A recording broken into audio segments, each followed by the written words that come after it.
I was always super entrepreneurial, even as a kid, when I was, I don't know, 4 years old, selling stuff having a little business or something. Then, of course, with my family. And then later, as a teenager, it was something I always enjoyed. I also got my first computer, started coding, and when I was about 16, started programming things, selling them online. So it was always, I would say, pretty much in my DNA.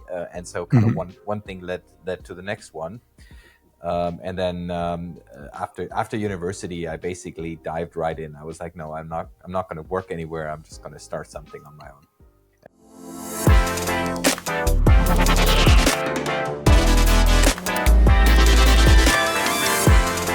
Welcome to the EU Startups Podcast. Sit back and enjoy the show hosted by Marcin Lewandowski. This episode of EU Startups Podcast is brought to you by Vanta. Are you building a business? Achieving compliance with frameworks like ISO 27001 and SOC 2 can help you win bigger deals, enter new markets, and deepen trust with customers. But this can also cost you real time and money. Vanta automates up to 90% of the work for the most in-demand frameworks, helping businesses get compliant quickly. And with over 300 integrations, you can easily monitor and secure the tools your businesses rely on. Join over 7,000 fast-growing companies that use Vanta to manage risk and prove security in real time. To learn more about how Vanta works and to get 20% off, visit vanta.com/EU Startups. That's vanta.com/EU Startups. Now, kick back and enjoy the show. Hey everyone, this is Marcin Lewandowski and you're listening to the EU Startups Podcast. My guest today is Tim Schumacher. He's an impact investor and entrepreneur. He has founded and invested in multiple startups, including Seto.com and Ecosia. Ecosia is now the largest independent European search engine. It uses all its profits to plant trees, and it has planted over 100 million trees up till now. He recently co-founded the Ecosia World Fund with a focus on climate investments. Please give it up to the one and only Tim Schumacher. Welcome on the show, Tim. Hello. Hey, nice to be here. Awesome. Tim, taking it back to the start, what inspired you to become an entrepreneur? Were there any specific moments that ignited this journey? Or did you just wake up one day and think, well, I could use a bit of more chaos in my life? Well, I guess no. It was more of a journey. Like I guess for most people, I was always super entrepreneurial, even as a kid. When I was, I don't know, 4 years old, selling stuff having a little business or something. Then, of course, with my family, and then later. As a teenager, it was something I always enjoyed. I also got my first computer, started coding, and when I was about 16, started programming things, selling them online. So it was always, I would say, pretty much in my DNA. And so kind of one thing led to the next one. After university, I basically dived right in. I was like, no, I'm not going to work anywhere. I'm just going to start something on my own. And that was Seto back then. And then kind of one thing led to the next one. And so I never really kind of worked for anyone, so to say. Got it. So in your case, it's like more natured than nurtured. Yeah, you could say so. But of course, people outside kind of influenced me. I remember, for example, I did a high school exchange when I was 15 to Seattle, and I was deeply impressed by Microsoft and this entrepreneurial spirit there. So I think it's always the fortune also of having worked with people or having been in an environment that fostered that. And so it's both. It's nature, but nurture. Both. Awesome. 100%. So, being an entrepreneur, and you probably know it better than anyone else, can be tough. Was the hardest part of being a founder to you, or maybe a challenge that you faced? And how do you maintain happiness and enthusiasm along the way? Yes, I think the hardest thing is always is going through the ups and downs and really finding a strong team that can work with you. Because I really think it's actually much easier to go through those ups and downs in a team. And I've been fortunate to work alongside very, very talented people. I prefer to start things together. And even if I have multiple projects these days, each of them are done in a team, and I'm never like the only contributor, but I always rely on people. But that's also the hardest thing. If I look at startup failures, investments I've done into teams, then very often they fail because the founders at the end of the day don't get along. They don't have complementary skills. They might even get to a fight, or they just, even if they don't get to a fight, they have different opinions about life. And one wants to have a comfortable, steady paycheck, and the other one wants to swing big for the fences and grow something huge and take sacrifices. And those things are really hard to align. So I think that's really hard. And for me, it's, at the end of the day, it's all about picking the right people to work with, and that's what makes me happy, and I think that's what makes most founders happy. Awesome. So secret to successful entrepreneurship is the same as secret to successful life. Just pick the right people, surround yourself with right people. Absolutely. And everything's gonna be all right. That's right. So you've built or helped build the largest independent European search engine that uses all its profits to plant trees, which is very inspiring story to me. It has planted over 100 million trees so far. What are the highlights of Ecosia's remarkable story for you, and what impact did it, did this journey have on you personally? Yeah, so I didn't come up with the idea of Ecosia. That was Christian Koll, the founder and CEO of the company. But I came on board very early on, so when the company was about 3 people, and we were joint co-owners of the company since then, in 2013, so 10 years now.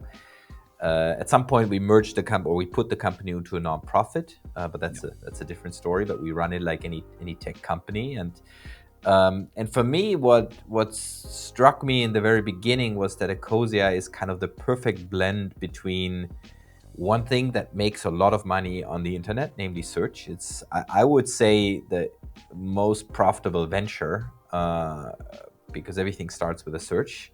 And that, combining that with what we need most, namely something to fight climate change and the climate catastrophe at scale. And trees are one thing in the arsenal to fight climate change. Trees are obviously not enough. We need a lot of things, and I guess we'll get to World Fund, and so the venture fund we've started later, where we fund a lot of those things. But trees and regenerative agriculture, reforestation, is a big component of that, and so I thought, hey, why not combine the two? And then I've helped for the last 10 years to grow Ecosia into where it is today. Always more in the background, always more as a sparings partner to the founder and the founding team, but nevertheless, a very, very exciting journey.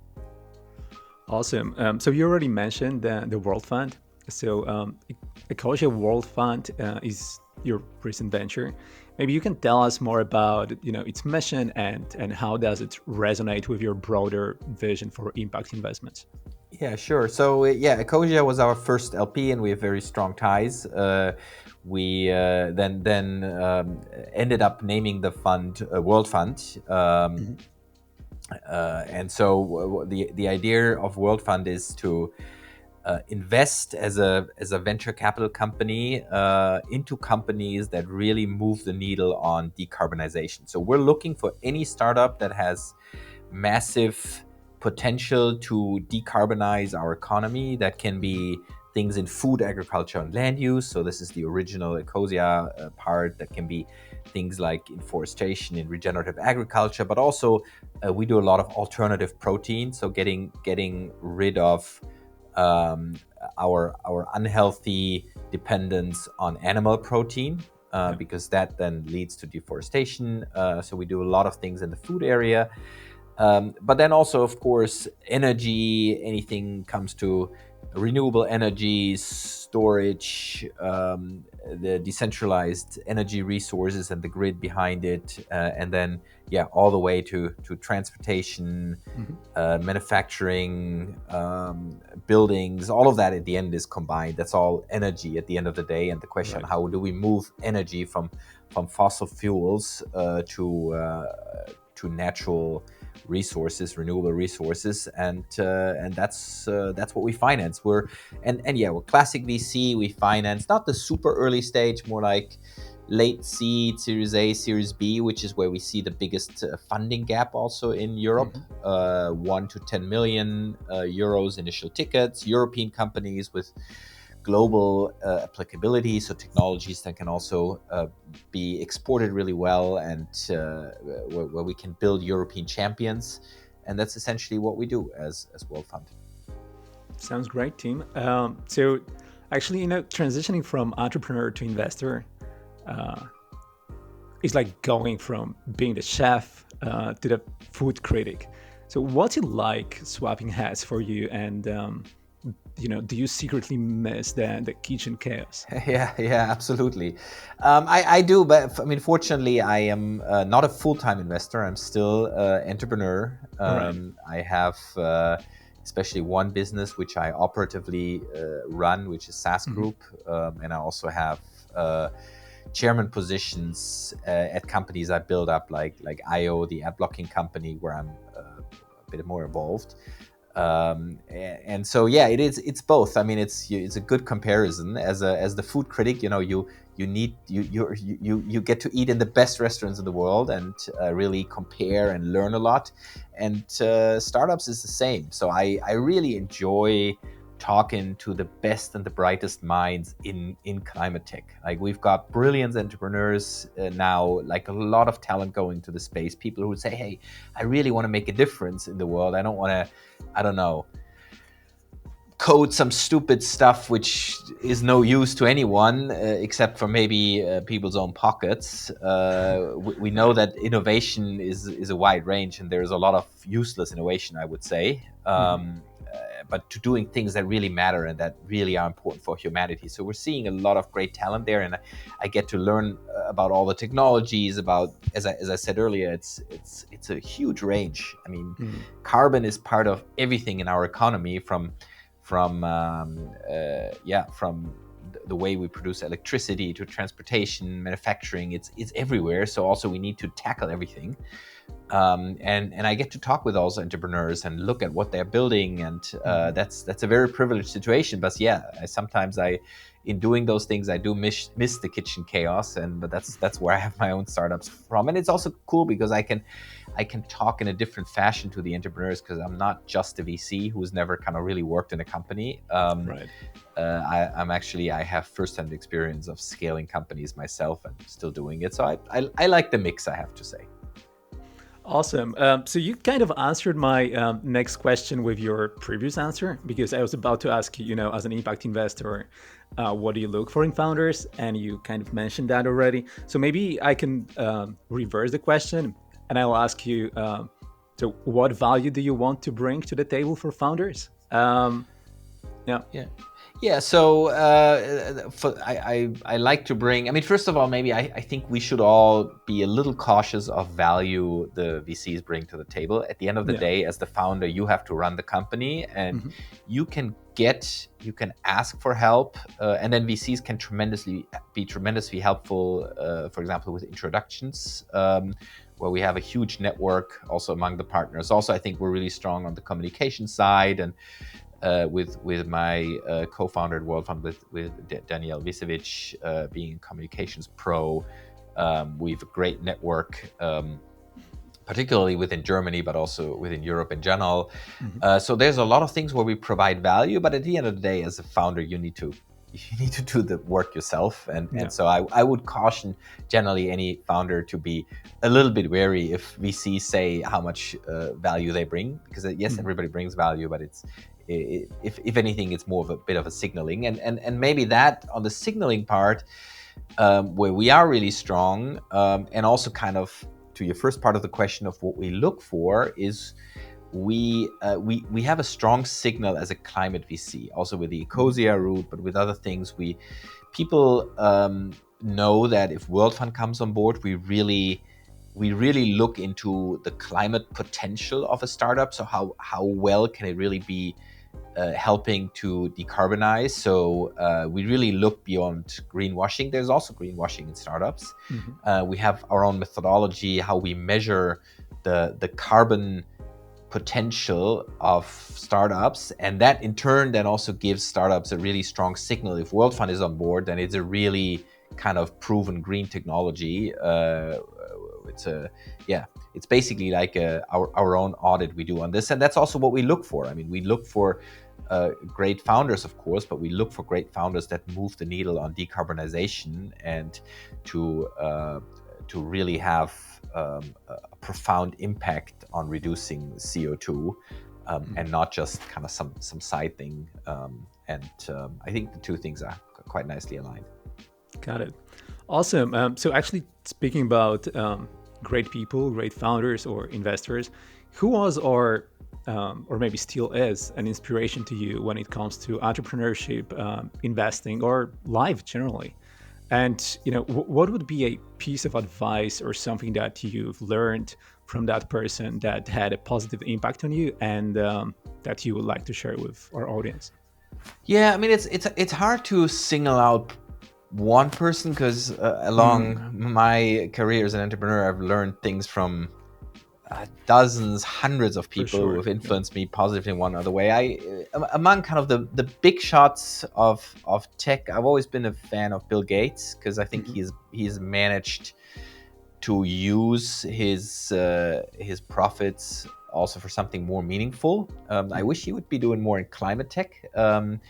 But also, I mean, he's one generation older, so maybe that's the reason. And I really admire founders who significantly do this, and not just, I don't know, are billionaires and then they pledge like $1 million or $2 million for climate tech, but really do kind of significantly use their fortunes for the greater good. And so, yeah, he'd be an example of someone I deeply respect, both as a business person, as well as someone also who's been a bit more down to earth than some of the other ones, like literally speaking, with no moonshot projects, but really kind of a bit more humble and down to earth person than some of the other big shots in our industry.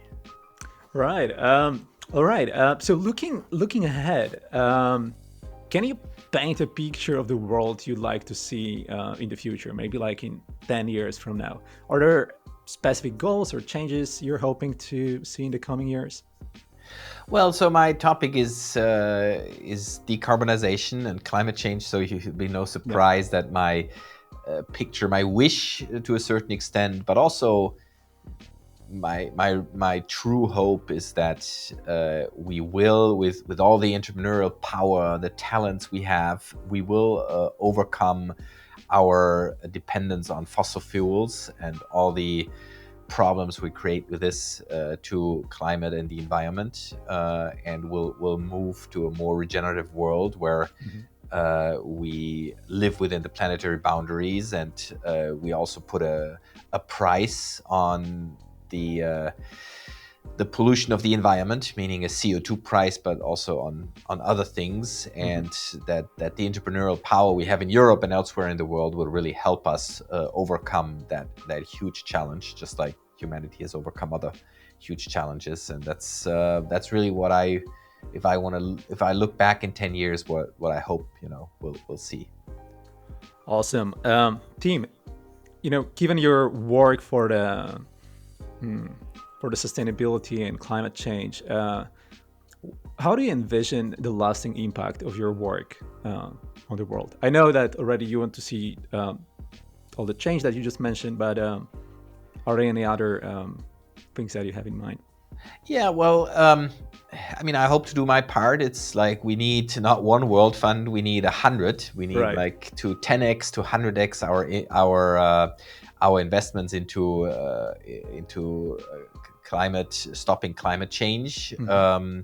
So I hope there's a lot more, and I'm doing my little part. The thing I'm very proud of is I think that we're financing European technologies that have the possibility also to become world leaders on certain technologies. I think is something that also Europe has missed with the internet in particular, where we've given a lot of room to the US and Asia, and I think it's really important that we keep our own technologies, also for European sovereignty. And energy is a big thing. I mean, if we think about how many hundreds of billions Europe spends on energy imports, and most of them not to countries where we really want to send money to, Russia in particular, but also a few others. To me, also, it plays into energy independence. It plays into the sovereignty of Europe, and it plays into so many good things that is not just climate change, but all those things are very much aligned. And I hope to play my little part in that over the next couple of years. Amazing. Team, we're getting to the end of this interview. I've been enjoying it a lot. Maybe to end it off on a bit more, or maybe even more personal note, what do you do to unwind? Like, when you don't fight climate change with your startups or financing the startups that do, what's, Team Schumacher all about? Well, I'm probably a pretty easygoing guy. I like to be out in nature. I like to just spend time with friends and family, travel a bit, which is sometimes hard because I really, really try to reduce my flying to an absolute minimum. But, if you fly somewhere consciously and then, you spend a lot of time, I think it's fine. It's just, we shouldn't just all be flying around all the time. And also do things like cooking. And there again, maybe I'm too much mixing business and pleasure. But for example, I love to cook. But my kids, for example, I have the reputation of always sneaking leftovers and all sorts of materials I find into food, because food waste is actually a big problem. I mean, food waste is about 10% of climate change is food waste. So food in general is about 30%. 1/3 of that is food waste, of course, across the entire value chain. And it ends with the consumer, and we throw too much stuff away. But it's incredible, like how much stuff you can actually sneak in other things. From old bread you do stuff with to like leftovers from vegetables and stuff. And so that's maybe the one thing where I combine my profession with what I really also like to unwind with is doing something with my hands, cooking, those sorts of things. Awesome. Thanks so much for this interview. It was a real pleasure. Good luck with everything, with finding the climate change, and I hope to talk to you soon. Super. Thank you very much.